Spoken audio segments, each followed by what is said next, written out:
Hi, నేను మీ doctor Srinath Reddy, Srinath dental clinic, Nellore. Brushing చేసేటప్పుడు ఎంతసేపు చేసాం అనేది ఇంపార్టెంట్ కాదనయ్య, ఎలా చేసామనేది ఇంపార్టెంట్. కరెక్ట్ టెక్నిక్ చూపిస్తాను, చూసి ఫాలో అయిపోండి, ఫాలో చేయండి.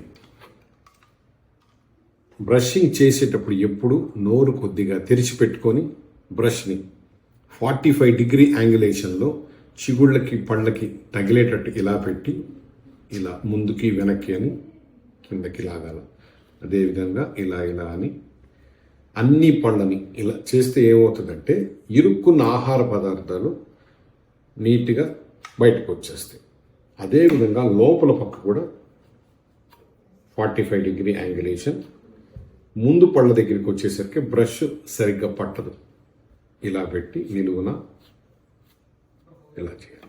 అదేవిధంగా కింద పళ్ళని కింద డౌన్వర్డ్ యాంగిల్ 45 డిగ్రీ యాంగిలేషన్లో పెట్టి ఇలా,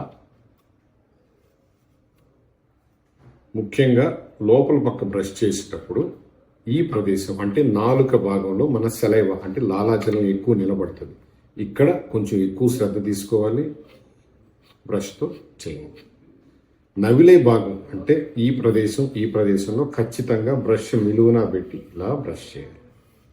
అదేవిధంగా పైన పళ్ళకు కూడా ఇలా చేస్తే పళ్ళు క్లీన్గా ఉంటాయి. దీంతో పాటు ఇది అయిపోయిన తర్వాత నాలుకని కూడా బ్రష్ తోటి అన్ని వైపులా స్లోగా క్లీన్ చేసుకోవాలి. Soft or ultra soft tooth brush మాత్రమే వాడండి.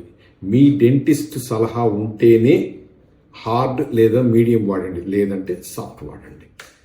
ఈ టెక్నిక్ ఫాలో అయితే మీ పళ్ళు ఆరోగ్యంగా ఉంటాయి.